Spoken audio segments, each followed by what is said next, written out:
On the docket tonight, folks, she's going to be the new public enemy #1 here on your front row seat to justice based upon the allegations. Obviously, they have to prove them beyond a reasonable doubt. This is Shanda Vander Ark, 43 years old, lived in Michigan with her 3 sons, was working as a law clerk until her arrest, now charged with the horrific murder of her special needs son. Judge Ashley has the details for you tonight. Norton Shores, Michigan police respond to an emergency call at 4788 Marshall Road. There they find 15-year-old Timothy Ferguson dead inside the home. If you do this job long enough, you're going to see a lot of things that are very disturbing, are disgusting. According to police, Timothy had special needs. He was severely malnourished, and there was evidence of abuse. It's clear that this wasn't the first time that our victim, this 15-year-old, had suffered the hands of neglect and abuse. Timothy Ferguson's mother, Shanda Vander Ark, and his older brother, Paul, were arrested. Investigators described how they say Timothy's family members brutalized him. As punishment, our 15-year-old was subject to ice baths, was subject to not being fed food other than bread or bread soaked in hot sauce. A neighbor spoke off camera with local station WXMI about the family. It seemed like she was just, she's really to herself a lot. According to the neighbor, Vander Ark and her family had lived in Norton Shores for a couple of years. She doesn't come out much. Kids don't come out often at all. Investigators say Vander Ark moved to Michigan from Oklahoma, where she had been investigated by child welfare authorities.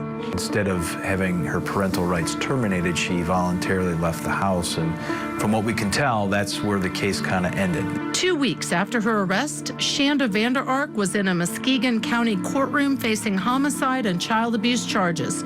And in an unexpected twist, it turns out she was no stranger to the courtroom. I know that the defendant was working as a law clerk for the Waco Circuit Court. My understanding is right up to the point that she was arrested. Vander Ark pleaded not guilty and is being held without bond. At her hearing, her attorney hinted at a possible defense.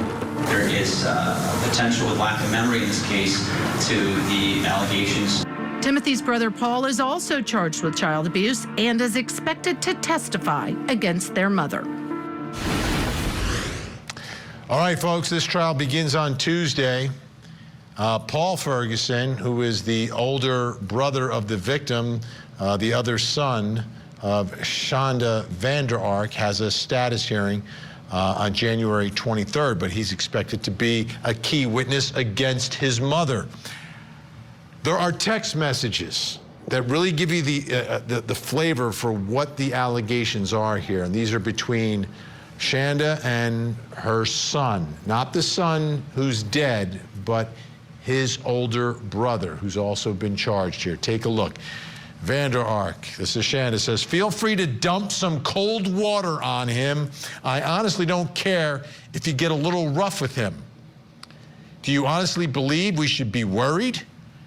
And then Ferguson replies, "I don't know. I'm just tired of him being such a nuisance."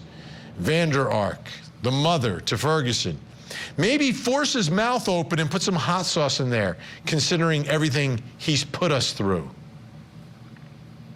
In another text, Vander Ark asked Paul Ferguson to pour hot sauce on Timothy's genitals as a form of punishment, but he did decline to do that. Unreal. Like I said, public enemy. Let's bring back in our think tank, Al Wunsch, Darnell Crossland, and Jennifer Brandt. Darnell, it looks like the older brother will be the key witness here. He's on the inside. He's charged. He's cooperating. How do you think that goes down? Just these stories break my heart. And the whole time I was listening to it, listening to this, I was thinking I wouldn't even do this to Al Wunsch III. And it breaks my heart to think that somebody would do this to their own child. There has to be an agency where you can just pick up the phone and say, "I can't do this anymore, and help me out, no questions asked." Because we get too many of these cases where these kids end up in dumpsters And we just were talking about the other kids who had a house built and they would put in a little cage. That's still going on. And now we got this kid.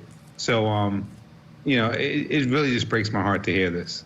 Al, this is a case where it seems like there was such this level of torture. This 15-year-old has special needs and is literally, according to prosecutors, being tortured by his mother and his older brother. This is unreal. The level of I don't know, I guess it's just evil that is circulating this family. Like, she'd been put out of the house once already because of this.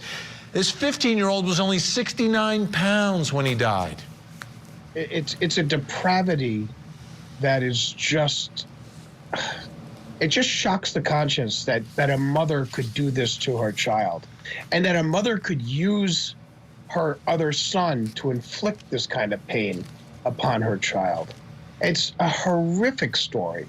And I mean, it gets to the point where you look at this and you just go, there is truly evil in this world, and there is truly people that should just be locked up for the rest of their lives.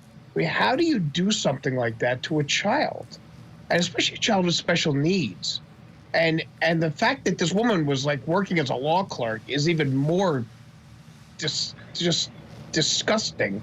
To think that she's had something to do with the court system, and that she would still go home and say, hey, pour some hot sauce on his genitals.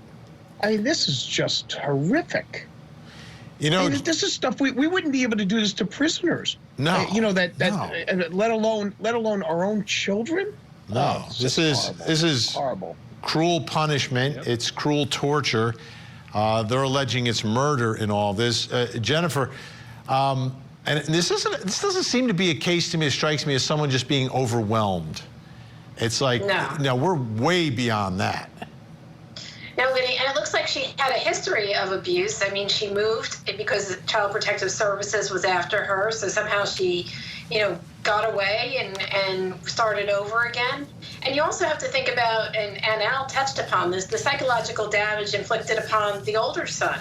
Yes, he was an accomplice to this. Yes, he did some of these things allegedly, but you have to think, why is he doing this? What kind of damage does he have as a result of growing up in this household? And who knows what she's done to him as well, to make him this way and to sort of, get him to go along with this.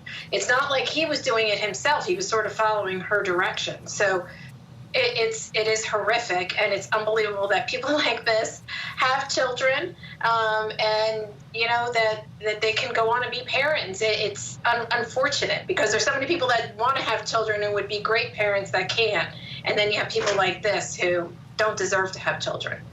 And the big moment again in this trial, folks, will be when Paul Ferguson takes the stand against his mother and gives this jury his version of what was happening in that house and what happened to his brother. Trial begins on Tuesday. Paul Ferguson has his own status hearing in January for his separate case, but he is supposed to be the big witness.